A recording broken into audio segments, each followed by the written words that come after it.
Hello students, आज हम halo alkanes और हेलो एरीन्स के बारे में जानेंगे। यहाँ पर हेलो एल्केन्स और हेलो एरीन्स क्या होते हैं एंड कहाँ पर हम इन्हें यूज़ करते हैं, इंडस्ट्रियली और केमिकली कहाँ यूज़ किए जाते हैं। तो हेलो एल्केन्स जनरल फॉर्मूला है आर एक्स। आर हम एल्केन्स के लिए ले रहे हैं और एक्स जो है वो हमारा हेलोजन के लिए। हेलोजन्स एक्स से डिनोट किए जाते हैं, जिसमें फ्लोरीन, क्लोरीन, ब्रोमीन और आयोडीन, ये चारों एलिमेंट्स जो हैं वो इसमें इंक्लूडेड हैं। हेलो एरीन्स क्या होते हैं? हेलो एरीन्स में आते हैं halogen having the benzene attach to the benzene compound. Arenes मतलब एरोमेटिक बेंजीन। बेंजीन को हम ए आर से शो करते हैं एंड एक्स मतलब हो गया अगेन हेलोजन एलिमेंट। तो ए आर एक्स लिखने का मतलब है ये हेलो एरीन्स। तो यहाँ आप देख सकते हो, मैं यहाँ दो कैटेगरीज ले रही हूँ। एक hello arenes A R x से डिनोट करते हैं और हेलो एल्केन्स जिन्हें हम शॉर्ट में लिख सकते हैं आर एक्स। और एक्स आपको क्लियर हो गया होगा, एक्स क्या है? फ्लोरीन, क्लोरीन, ब्रोमीन और आयोडीन एलिमेंट्स के लिए लिया जाता है। आर एक्स में हमेशा जो हेलोजन एलिमेंट है वो ऐसे कार्बन से जुड़ा है जो कि sp3 हाइब्रिडाइज्ड है। Here the carbon to which the halogen is attached, that is the sp3 hybridized.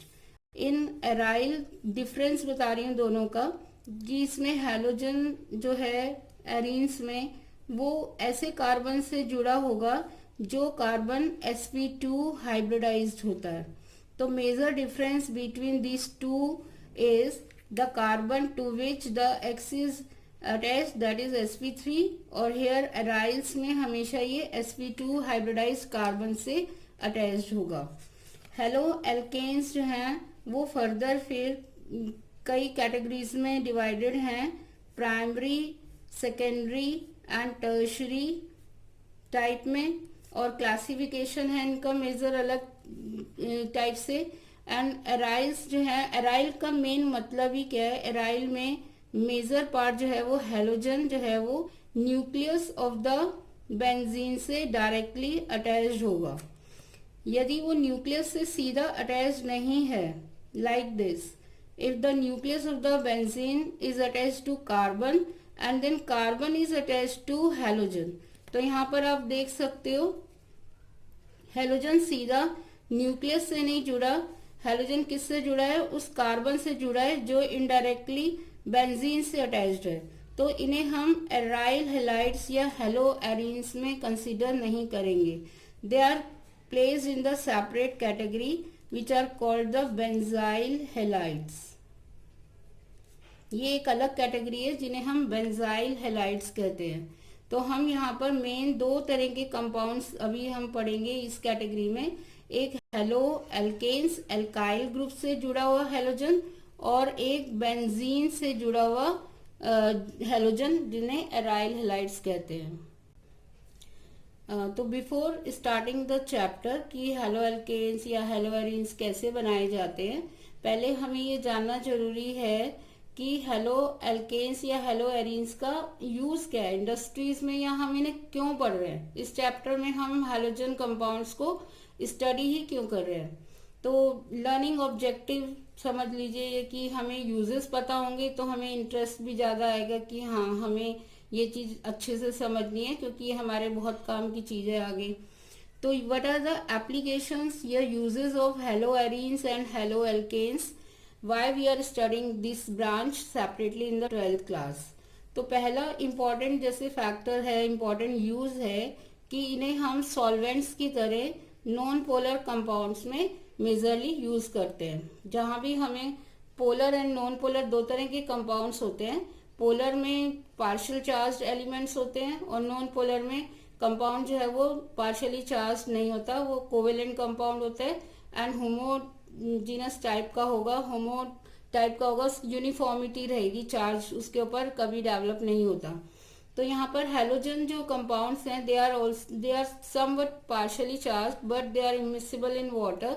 तो नॉन पोलर कंपाउंड्स को हम इजीली इन सॉल्वेंट्स में, हेलोजन कंपाउंड्स में इजीली डिसॉल्व कर पाते हैं। तो इन्हें हम एज अ सॉल्वेंट यूज करते हैं। For example CCl4। CCl4 एक ऐसा कंपाउंड है, कार्बन टेट्राक्लोराइड, जो नॉन पोलर होता है नेचर में। It is having 4 chlorine atoms and it is non polar in nature. तो ये मेजरली एक सॉल्वेंट की तरह बहुत सारे नॉन पोलर कंपाउंड के लिए यूज किया जाता है। ऐसे ही आप देख सकते हो कि आगे देखोगे रिएक्शंस में कि हम इन हैलोजन कंपाउंड से एक मेजर क्लास कंपाउंड्स की बनाते हैं, विच इज ग्रिग्नार्ड रिएजेंट।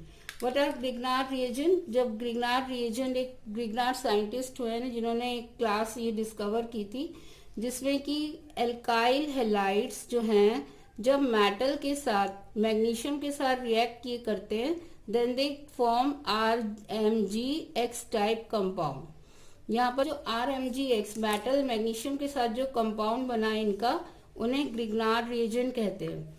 और ये इतनी अच्छी क्लास है रिएजेंट्स की कि इनको हम इनसे aldehyde, alcohol, acids, carboxylic acid, बहुत सारे कंपाउंड बना सकते हैं। तो they are very useful compounds. And उसमें जो मेन कंपाउंड हमारा यूज हो रहा है वो क्या है? हैलाइड्स है, जो उनमें मेन इंपॉर्टेंट रोल प्ले कर रहे हैं उन्हें बनाने के लिए। Next, antibiotics. एक बहुत इंपॉर्टेंट एंटीबायोटिक है क्लोरएम्फेनिकोल। एंटीबायोटिक्स क्या होते हैं? जो कि माइक्रो ऑर्गेनिज्म, बैक्टीरिया के अगेंस्ट उन्हें डिस्ट्रॉय करने के लिए उन्हें यूज किया जाता है। और ये क्लोरएम्फेनिकोल एक ऐसी एंटीबायोटिक है जो ब्रॉड स्पेक्ट्रम एंटीबायोटिक है। मीन्स इस एक मेडिसिन को बहुत जगह, बहुत सारी डिसीजेस के अगेंस्ट इसे यूज किया जाता है। और मेजर पार्ट, इसे मेजर जो इसका क्योर करने का, ट्रीटमेंट का जो इसका है, वो है टाइफाइड फीवर के अगेंस्ट इसे दिया जाता है। तो क्लोरएम्फेनिकोल एक मेडिसिन, एंटीबायोटिक मेडिसिन है जो क्लोरीन कंपाउंड है। तो ये बहुत इंपॉर्टेंट क्लास है, मेडिसिन का पार्ट है ये। हमारी बॉडी भी इससे अलग नहीं है, क्लोरीन, आयोडीन वगैरह से। हमारी बॉडी में भी एक हार्मोन थायरॉक्सिन बनाया जाता है, प्रोड्यूस होता है, जो कि आयोडीन से बनता है। और ये थायरॉक्सिन हमारी बॉडी में क्या काम करता है? यदि ये थायरॉक्सिन ना हो, सिक्रीट हो, तो इसकी डेफिशिएंसी से एक बहुत बड़ी बीमारी हो जाती है, डिसीज हो जाती है, जिसे ग्वाइटर कहते हैं। आपने सुना होगा, नेक की प्रॉब्लम है ये, थायराइड के कमी से, थायराइड ग्लैंड से होती है। थायराइड ग्लैंड स्वेलअप हो जाती है और उससे ये प्रॉब्लम, डिसीज होती है।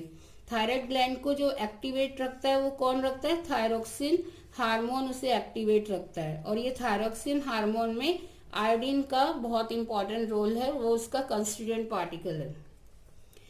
Next is the chloroquine. Chloroquine भी एक मेडिसिन है जो कि मलेरिया के अगेंस्ट दी जाती है, ट्रीटमेंट में दी जाती है।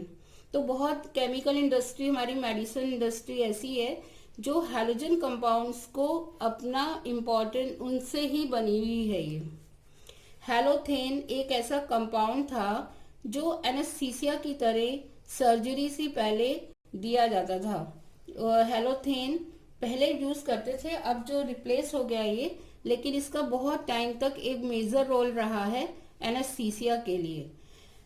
ऐसे ही बहुत सारे पॉलीहेलोजन कंपाउंड। पॉलीहेलोजन का मतलब होता है वो कंपाउंड जिसमें एक, दो से ज्यादा हेलोजन कंपाउंड्स मिलते हैं। जैसे क्लोरोफॉर्म। क्लोरोफॉर्म भी एक पॉलीहेलोजन कंपाउंड है। तो पॉलीहेलोजन कंपाउंड्स को जो है यूज किया जाता है बहुत सारी जगह, इंडस्ट्री में और एग्रीकल्चर पार्ट में। ऐसे क्लोरोफॉर्म जो मैं अभी बता रही हूँ, CHCl3 क्लोरोफॉर्म, इसको यूज किया जाता था refrigerant, as a refrigerant, freon refrigerant R22 बनाने के लिए, जो कि कूलिंग का काम करता है। क्लोरोफॉर्म जैसा ही एक और एंटीसेप्टिक यूज किया जाता था, iodoform. Iodoform is the CHI3। Iodoform क्या है? CHI3, जो कि एंटीसेप्टिक, इसकी प्रॉपर्टी के लिए एंटीसेप्टिक प्रॉपर्टी है इसकी, और उसमें ही यूज किया जाता था। एंटीसेप्टिक होते हैं जो कट एंड वाउंड्स पर अपना अच्छा इफेक्ट देते हैं, बैक्टीरियाज वगैरह को किल कर देते हैं, माइक्रो ऑर्गेनिज्म की ग्रोथ को रोक देते हैं। तो आयोडोफॉर्म पहले इसके लिए यूज किया जाता था, और मेजरली ये आयोडीन इसमें से लिबरेट होती थी, जो कि बैक्टीरिया के लिए बहुत हार्मफुल है, बैक्टीरिया को किल कर देती है। आजकल इसकी जगह और कंपाउंड्स को यूज किया जाता है, लेकिन काफी टाइम तक आयोडोफॉर्म काफी पॉपुलर एक मेडिसिन रही है, एक इंग्रेडिएंट रहा है एंटीसेप्टिक मेडिसिन के लिए।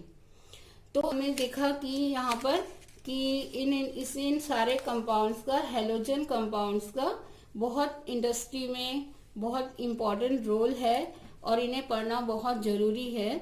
तो आगे हम पढ़ेंगे नेक्स्ट वीडियो में how can we classify them, isomerism कौन सी होती है, इनमें पाई जाती है, और ये इनका स्ट्रक्चर किस टाइप का है। तो till then bye bye and subscribe करिए चैनल को, यदि पसंद आता है तो लाइक करिए और अपने फ्रेंड्स के साथ शेयर करिए। Thank you.